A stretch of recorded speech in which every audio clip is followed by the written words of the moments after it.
right now, this on Amendment 4.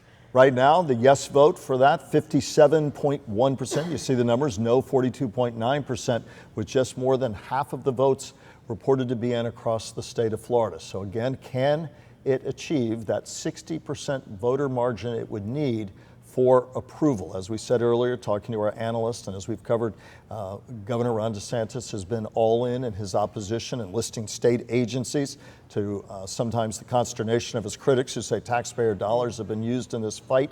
But nonetheless, the governor's been all in on his opposition here.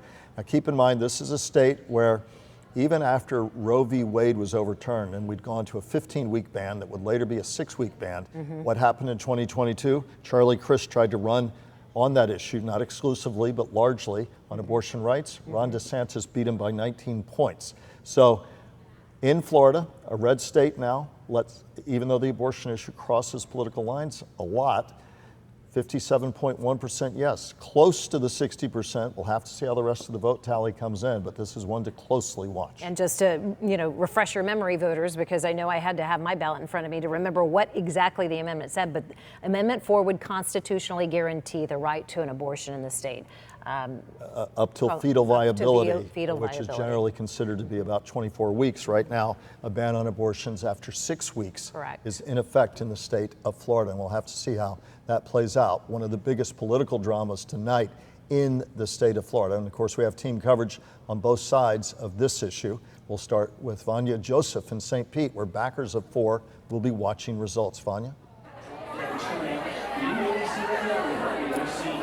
Yeah, supporters are in St. Petersburg tonight in an overwhelming amount of numbers. Take a look at the room here. People have come out in numbers to support this amendment. I even just spoke to a woman who tells me that she is here tonight for the rights of her 13-year-old daughter. And while organizers are confident in tonight's outcome, they do say that they understand that there are challenges in getting this amendment to pass. I know you just talked about those numbers recently. Campaign Director Lauren Menzel mentions that 60% voter approval, one of the highest approval thresholds in the country, is a challenge they're facing tonight. However, she also says that they understand what is at stake, even having people upstairs calling voters right up until polls close, taking advantage of every single minute. Take a listen.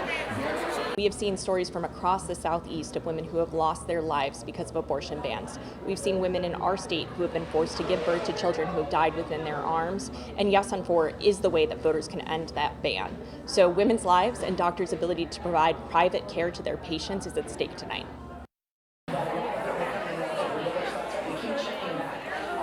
Now, another challenge that she talked about was a pending lawsuit against this amendment, in which she said, quote, that lawsuit is a house of cards built on sand. Back to you.